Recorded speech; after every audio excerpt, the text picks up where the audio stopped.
Hello, everyone, and welcome. This is like the second episode we are doing, around the NOVACOM Digital Transformation Summit. And of course, I've been having conversation with a lot of interesting industry leaders talking about just Africa, what they're doing, and of course, their view about the Africa digital transformation, of course, journey. And of course, for this second episode, with Ryan, I'm going to let him introduce himself, just tell us what he does. But yeah, it's only my first time in Cape Town, so quite exciting. A bit cold though. Yeah, but sorry, I'm going to let you introduce yourself. Okay, so firstly, welcome to Cape Town. It's not always this cold, but this is a typical spring day in Cape Town, and I'm glad we could host you here. Mm-hmm. So I'm Ryan Sher. I'm Chief Operating Officer for WIOCC GROUP, and I've been doing telecoms in Africa for the last 15 years. Started off in Kenya, in Nairobi, built a business called WIOCC where we invested in submarine cable systems up the East Coast. The first cable being the Easy submarine cable that went from South Africa all the way through Tanzania, Kenya, Madagascar, Somalia, Djibouti, Sudan, all the way to Europe. And then later invested on the west coast of Africa and South Africa. So quite a lot of history in the digital infrastructure communication space on the continent, and hopefully can maybe share some of that with you today. Oh, so this is actually the first time this summit is coming to South Africa, and of course my question will be, as we start off, what is it so important for us, as industry leaders, as experts, even just as Africa, to have this conversation around digital transformation, in the region?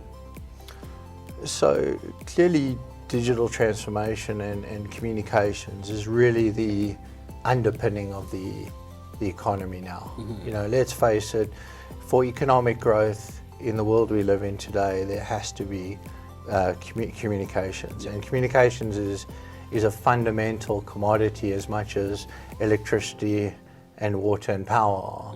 Mm-hmm. So it's fundamental for growth.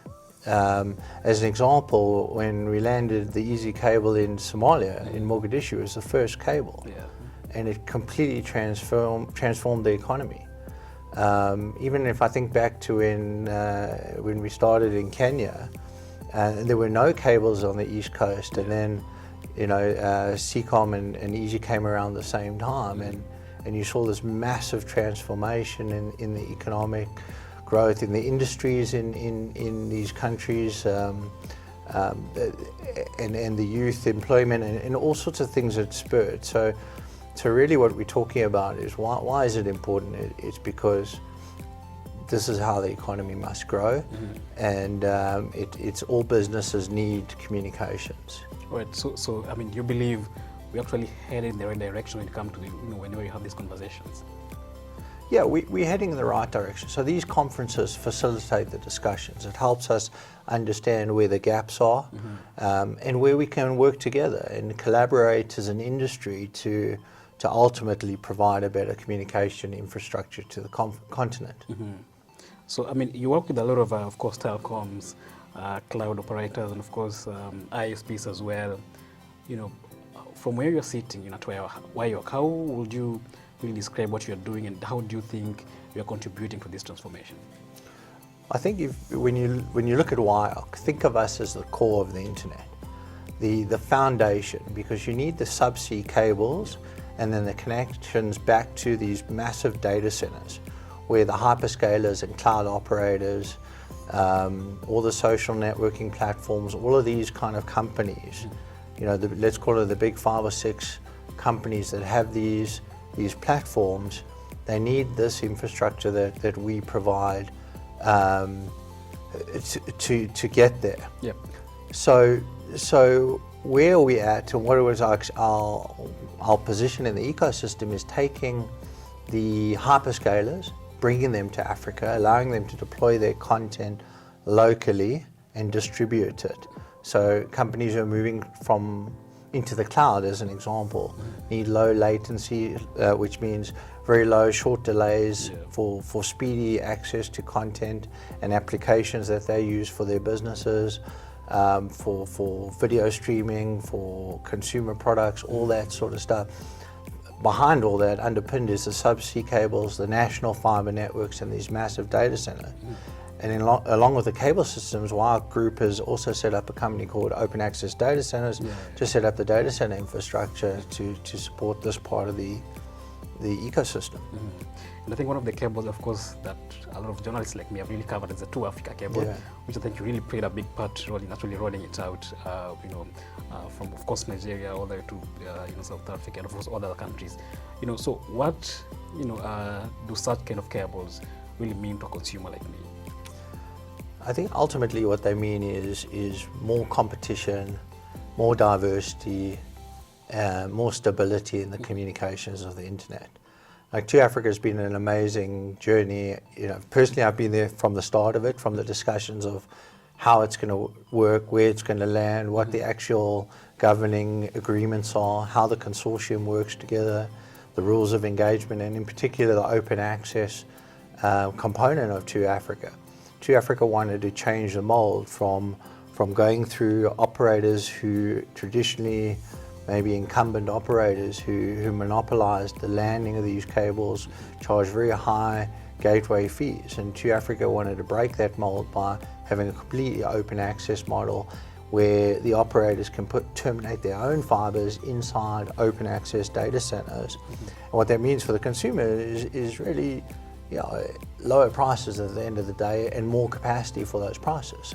These systems also bring another order of magnitude in technology change in capacity delivery. They're about 100 times the size of the older cables. So the applications that users can use now, this really facilitates the things. Obviously today you've got your normal streaming things, but you've still got, the Internet of Things, you've got virtual reality, you've got, maybe HD, 8D kind of definition sort of TV, and all sorts of things we haven't thought about coming. And you need, we've got an insatiable appetite as human beings for data, right? So you need these cables, and this gives you that. Okay. We spoke about Peter, and I think one of the conversations that we've been having is how, of course, data is very expensive in Africa right now. When you look, for example, from my home country in Kenya, for example, when I was coming in, instead of roaming, my data rates were actually very up. What do you think should be done to ensure actually we make data more affordable, to consumers? Even as much as we're talking about, of course, rolling out the cables and all that to ensure we, reduce the price of data. I mean, what else do you think needs to be done? Well, I don't know about you, but I think it's come down enormously. When I lived in Kenya, and I could only get like a 2 meg to my house for about $300 a month, I'm sure now you could probably get 500 megabits to your house rather than 2 megabits, and I'm sure you pay a third of that, right? So sure, I think it's already made an impact, and I can see there's more cables coming. In Kenya specifically, there's a lot of cables. So you've got Two Africa coming, there's a cable that's called Peace that's also new there, and there's some other new cables that are being talked about. So Kenya's got an enormous wealth, certainly in Mombasa, of cable systems and capacity and competition. And now the question is more, how do you get that out to other parts of Kenya? So Nairobi, you've got other costs, you've got the national networks to get there. So most of those are government operated and run, and then government has a role, right? I mean, they're quite expensive to lease. I'd love to lease more capacity, but to some extent they're not competitive with other markets in let's even call it the West and even South Africa. So government's also got to see these things as not only a way of making kind of additional revenue, but a way to facilitate lower bandwidth cost to consumers. So that's one area. And then once you get to Nairobi, then everybody has to distribute it. And I think the further you get away from the data centers, from Mombasa where the cables are, then obviously the cost to distribute goes up and the competition goes down. And that's where the cost in Kenya goes up. So I think as soon as you get out of those hubs, and that's where there's more work that needs to be done.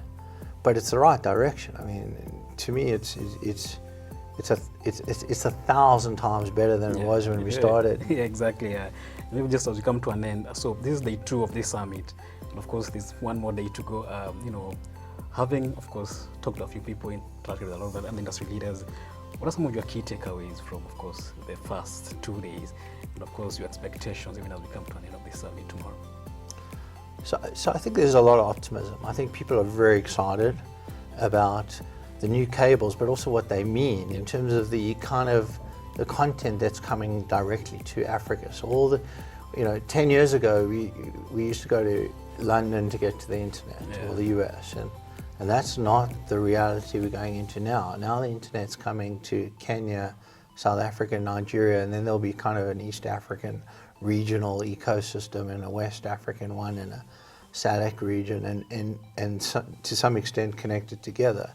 But the content's going to be, we're going to have the internet kind of in our backyard, and the applications available will change, and the way people use it will change. And you can see kind of the penny dropping around the industry of how it's all going to change. And that's a fantastic moment, and it's great to be here talking to colleagues at different companies. And also the other element is collaboration. I think people are much more open to collaborate on infrastructure rather than competing on infrastructure. And I think that helps reduce costs, because ultimately your question on cost to consumers is about how do you get the cost to the industry and the operators like us to go down, so we can pass on that to the end customers and the consumer. And I think collaborating on infrastructure, not duplicating builds, sharing, and opening that up makes a big difference. And that's easy to say and sometimes really hard to do.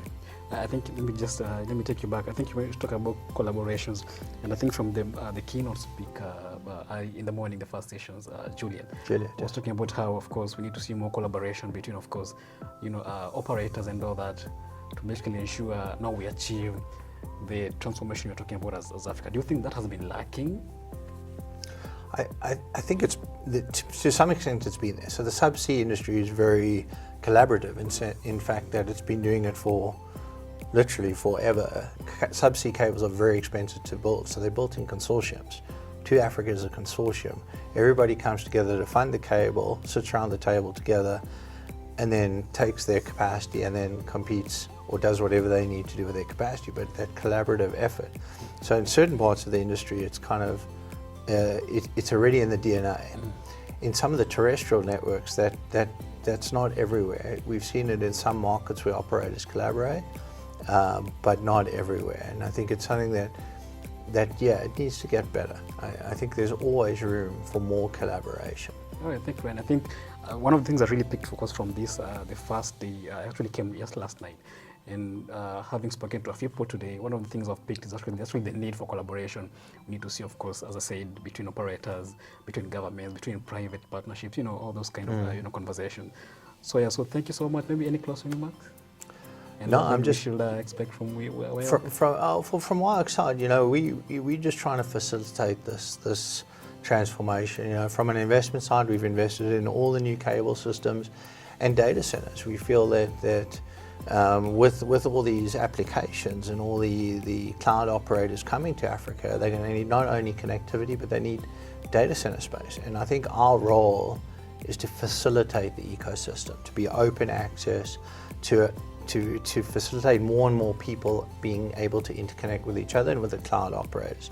So our strategy is being built around that. And I think, at least from a personal side and maybe to some extent from a WIOCC side, success to us is just is kind of a more connected Africa and a more fruitful, basically providing that economic growth using the digital infrastructure. If we can see the transformations we saw in the past in Kenya, in Somalia, if we can achieve the same in parts of Nigeria like Abuja and Port Harcourt and places where they've been stranglehold on price because of connectivity, if we can make those changes, I think that would be very fulfilling personally, and then for WIOCC as a vision, as a business, and I think for all our staff and ultimately the industry, that's what we want, is just to transform the continent and make people's lives better using the digital economy.